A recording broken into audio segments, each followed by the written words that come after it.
In 2004, Mel Gibson released his movie The Passion of the Christ, which chronicled the final hours of Jesus' life. It was met with very mixed reviews. Most movie reviewers criticized the film for its graphic violence and blood. One even called it a 2-hour and 6-minute snuff film. Others compared it to a horror movie. I must admit, in its original unedited form, Passion is a hard movie to watch. And that is exactly what was intended. While Gibson's film is not perfect, it did do something that the Christian church needed. It broke the mold of our sanitized view of the cross. A majority of our pictures and paintings, and even the films that have portrayed Jesus' death, have been more PG rated. We had forgotten the prophet Isaiah's words predicting that his appearance was so marred beyond human semblance. This film shocked us out of our sterile, clean picture of what Jesus suffered. Today in our study of Mark, we are going to begin to walk with Jesus during his final hours. At times, it will not be a pleasant picture. These final hours are filled with blood and torture, humiliation and cruelty. Over the next few lessons, it is my prayer that we have a better appreciation for what Jesus did for us and develop a greater love and devotion to him. We begin back in Pilate's judgment hall. Mark 15, verse 15, "So Pilate, wishing to satisfy the crowd, released for them Barabbas, and having scourged Jesus, he delivered him to be crucified." Jesus' final torture begins with a severe scourging. Under Jewish law, a prisoner was beaten with a rod and not more than 40 stripes, lest your brother be degraded in your sight, Deuteronomy 25:3 tells us. Jewish floggings usually stopped at 39, just in case someone miscounted the number of blows, and they were limited to the shoulders and the back. However, this was a Roman scourging. It was called the halfway death. There was no limits on the number of blows or the parts of the body to be assailed. This punishment was performed by a lictor, who had been trained for this. He used leather whips knotted and weighted with pieces of sharp metal or bone that would tear the flesh and sinew. Ancient writers mention victims being beaten until their bones were visible. It was not uncommon for men to go insane or even die under the lash. We don't know how severe Jesus' scourging was, but it left him too weak to carry his cross and shortened the time he was on the cross. Some victims of crucifixion lasted for days. Jesus only survived a few hours. At the end of this torture, Jesus' body was most likely in shock from the pain and loss of blood. But the soldiers were not through. Verse 16, "And the soldiers led him away inside the palace," that is the governor's headquarters, "and they called together the whole battalion. And they clothed him in a purple cloak, and twisting together a crown of thorns, they put it on him. And they began to salute him, 'Hail, King of the Jews!'"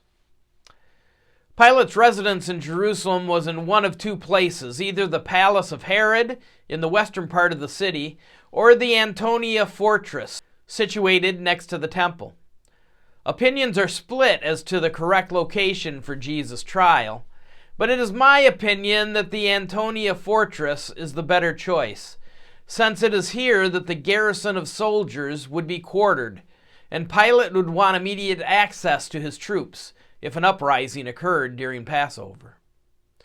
The soldiers serving in Judea were mostly Syrian and Samaritan conscripts. There would be few truly Roman troops in this outer province on the opposite end of the empire from Rome. Many of these soldiers from Syria and Samaria were likely conscripted into service, as was the custom of the Romans in the provinces. They would have a special hatred for the Jews, as because of the restrictions of the Mosaic Law and the Sabbath limitations, Rome exempted the Jews from Roman military service. This would have added to their malice and contempt for this man who called himself the King of the Jews. Bleeding and battered from his scourging, Jesus stood naked before these brutal, battle-hardened soldiers. If this man was a king, they would make him look like one. For a royal robe, they took an old short cloak that would have come down to about the middle of Jesus' chest. For a crown, they wove together a crown of long thorns and jammed it on his head. They placed a reed in his hand as a scepter and bowed before him in mock worship. Verse 19, and they were striking his head with a reed and spitting on him and kneeling down in homage to him. And when they had mocked him, they stripped him of the purple cloak and put his own clothes on him. The soldiers soon tired of their worship and began to beat Jesus and to spit in his face. The Greek tense in this sentence implied that they did this over and over again. Finally, they ended their abuse and dressed Jesus back in his own clothes. Jesus must have literally fulfilled Isaiah's words about the suffering servant's appearance. It was probably difficult to recognize Jesus under all the blood and bruises and open wounds. As we discussed last lesson, this was Pilate's plan: to so brutalize Jesus that the crowds would show pity and let him live. But as we know, this didn't work, and so Jesus is led out to be crucified. Verse 20, and they led him out to crucify him. And they compelled a passerby, Simon of Cyrene, who was coming in from the country, the father of Alexander and Rufus, to carry his cross. Part of the humiliation of crucifixion was forcing the prisoner to carry his own cross to the place of execution. And they did not take the shortest route. They weaved through the busiest parts of the city so that everyone could see what happens to those who defy Rome. A soldier would carry a sign listing the prisoner's name and his crime out in front of him. This would then be placed on the condemned man's cross. Now, contrary to the popular image, a person did not carry a full cross. It would have been far too heavy. The crossbeam, or patibulum, weighing about 50 to 100 pounds, would be tied across the back of the condemned in this ghoulish parade of death. The upright pole would have been planted firmly in the ground at the crucifixion site. Jesus had not eaten or drank since the Last Supper the night before. He had probably not slept since before then. He had been beaten repeatedly during the night after his Jewish trial. He had been standing for hours. He had experienced the severe scourging and another beating by Pilate's soldiers. It is no wonder that he cannot carry his cross to the execution site outside the city. Roman law allowed for a soldier to force anyone to carry a load for the distance of 1 mile. To refuse would bring instant punishment. Simon of Cyrene had the misfortune of passing by and was forced to be an unwilling participant in this death march. We know little about Simon of Cyrene, but Matthew, Mark, and Luke all mention him by name as the man who carried Jesus' cross. Cyrene was a city in North Africa with a large Jewish population. Simon may have come to Jerusalem to celebrate the Passover with the thousands of other pilgrims. However, there was a large enough number of Syrian Jews in Jerusalem that they had a specific synagogue in which to worship. Thus, Simon may have been a resident of Jerusalem who had originally come from Cyrene. Whatever the case, he was not expecting the humiliation of being forced to carry the cross of a condemned man. Mark adds an interesting comment not found in the other Gospels. He records that Simon was the father of Alexander and Rufus. Why mention these sons? The logical reason would be that they were known to the Roman Christians this gospel was written to. In his greetings to the Roman church years later, at the end of his letter to Rome, the Apostle Paul writes, "Greet Rufus, chosen in the Lord, also his mother, who has been a mother to me as well." Could Paul be referring to the same Rufus Mark mentions here? While Rufus is not an uncommon name, the suggestion is interesting. This is speculation, of course, but it appears that this chance meeting with Jesus changed Simon's life. Perhaps he stayed at the cross and witnessed Jesus' forgiveness of his enemies and the power of his death. Perhaps he stayed in Jerusalem and heard Peter's message on Pentecost some 50 days later. Acts 2:10 mentions that people from Cyrene were there. I believe that Simon, or at least his sons, became followers of Jesus and later associates with Paul's missionary work. And it all happened because a Roman soldier forced Simon to carry Jesus' cross. Mark 15:22. And they brought him to the place called Golgotha, which means place of a skull. And they offered him wine mixed with myrrh, but he did not take it. And they crucified him. Golgotha comes from the Hebrew word for skull. The Latin word for skull is Calvary. Why it was called this is not known. Perhaps the hill looked like a skull, or maybe it was just a gruesome nickname for the place of execution. The exact location of Golgotha is also disputed. All we know for sure is that it was outside the city and on a major roadway. Today, when executions occur, they are usually done in private with only a few people as witnesses. But the Romans wanted their dying victims to be seen by as many people as possible, as the ultimate warning that crime doesn't pay. Today, executions are usually quick, but crucifixion was designed to extract the most amount of pain for the longest period of time. Some survived on the cross for days before finally dying. The wine mixed with myrrh was a small mercy meant to help deaden the pain, but Jesus refused to drink it. He would have a clear mind for what lay ahead. He would endure the full suffering of this crucifixion. The Romans did not invent crucifixion. They learned it from the Greeks, who had learned it from the Persians, who had learned it from the Phoenicians. But the Romans turned crucifixion into an art form. Through excessive practice, they had the process down to a science.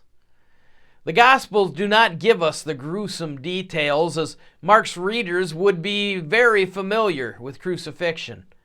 It was a common sight throughout the empire. But since we are not familiar with what happened, we will give a short description here. For more details, you can read Jim Bishop's excellent book, The Day Christ Died. And there are also several good articles written by doctors on the internet that you can find describing the physical suffering of Jesus. First, the victim would be stripped of all their clothes. This was another part of the torture and humiliation, as their bodies would be exposed to the public and to the elements and to the torture of insects. Due to Jewish modesty, the Romans may have allowed the crucified a loincloth, but this was not their standard practice. Next, the wrists would be nailed to the cross. The spikes would not be driven through the hands, as a person's weight would have caused the skin to tear and he would fall off the cross. No, the nail was driven between the two bones in the wrist, probably crushing the median nerve leading to the hand. With both hands firmly secure, the cross beam with the victim hanging from it would be dragged to the upright pole and lifted by the soldiers until the victim's feet were dangling off the ground. We can only imagine the pain that would rack their body. When the two pieces of the cross were firmly connected, the soldiers would nail the feet to the cross in a position so that the victim could push up to keep from suffocating. The victim's arms were now in a V position, hanging from the nails in their wrist. And they found that they could breathe in air, but they could not exhale it out of their lungs. To breathe, a victim would have to push up on the nails in his feet to get his arms level with his chest and gasp for air until the pain in his feet was too much and he would sink down again. And this up and down dance would have to be constantly repeated just to stay alive and to breathe. Most victims died of asphyxiation. We can only imagine the added pain for Jesus as his back, raw from the scourging, rubbed up and down against the rough wood of the cross. And they crucified him. The English language has difficulty describing the horror of crucifixion. The closest we can get is the word excruciating, which literally means out of the cross. Mark 15:24. And they crucified him and divided his garments among them, casting lots for them to decide what each should take. And it was the 3rd hour when they crucified him. And the inscription of the charge against him read, "The King of the Jews." The 3rd hour by Jewish reckoning is 9 a.m. Now remember, people in ancient times did not have watches on their wrists so they could check the exact time. Mark is simply telling us that Jesus was nailed to the cross sometime after that trumpet blast announced the 3rd hour had begun. So sometime between 9 a.m. and noon when the 6th hour began. The sign that had been carried by the soldier announcing Jesus' crime during the death march is now affixed to his cross. This part of their work over, the soldiers now had the duty to guard against anyone trying to rescue the condemned. The only perk they received from this duty was dividing up the dying man's clothes among themselves. The crucifixion of Jesus in the Gospels all either quote or allude to Old Testament passages that speak of the suffering Messiah. This does not mean, as some critics claim today, that the Gospel writers shaped and fabricated their stories to match these prophecies. On the contrary, since Jesus' death was God's plan of salvation from the beginning, it would be logical for hints of this event to be recorded throughout history. The Gospel accounts are merely proof of God's sovereign plan. Mark's crucifixion account alludes often to Psalm 22.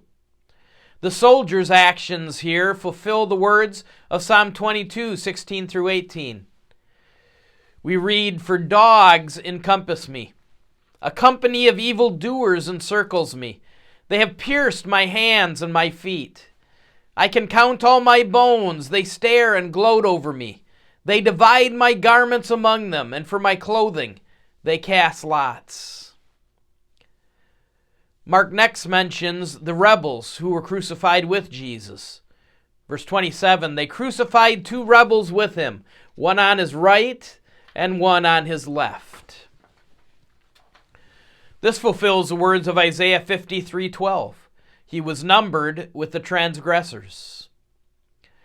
So on top of the physical pain and torment, Jesus also suffers the verbal taunts and laughter of his enemies.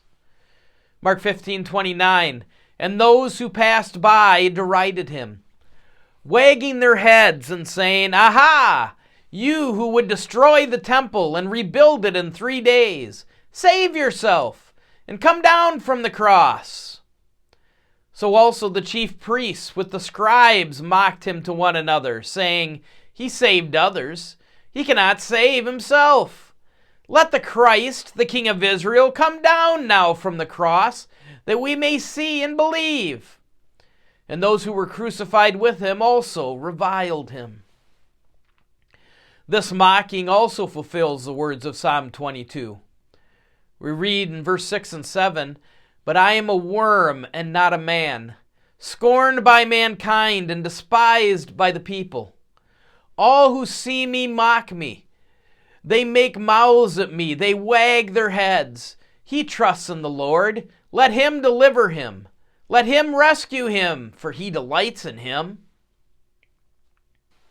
In their taunts, we hear that charge that couldn't stand up at Jesus' trial before the Sanhedrin, but is now thrown in Jesus' face in derision, that he would destroy the temple and rebuild it in 3 days. But ironically, they were seeing Jesus' words being fulfilled at that moment. The temple to be destroyed was Jesus' body, and that was now happening. I wonder if Jesus heard these taunts and took some comfort in the second part of his prophecy, that in 3 days I will raise it up. I often wonder, why are the religious leaders here? You would not expect the dignified leaders of the temple to be present at an execution, especially at Passover. Were they really that vindictive that they had to come and gloat over their victory? Were they so petty that they took joy in mocking this would-be Messiah and King as he writhed in agony? Perhaps, but there may be another reason they were there. That sign. John's Gospel tells us that the chief priests tried to get Pilate to change the wording of the sign to read, "He said, I am the King of the Jews." But Pilate refused to budge. He would have at least one small victory over these envious religious leaders. This group of priests and scribes at the cross may have been there to deflect the impact of the sign saying Jesus was the King of the Jews. And so they mock him and smugly say they will believe if he comes down from the cross. Even the crucified rebels on either side of Jesus use the little breath they have to mock the man in the middle. And Jesus, the Gospel of Luke tells us he prayed, "Father, forgive them, for they know not what they do." As we conclude today's lesson, just a few final thoughts. First, about salvation. There is irony in the taunts of the religious leaders. They mock Jesus' claim as Messiah and King, and yet he is both. They laugh that he saved others, he cannot save himself. And yet, by not saving himself, Jesus was saving others. Could Jesus have come down from the cross? Of course he could.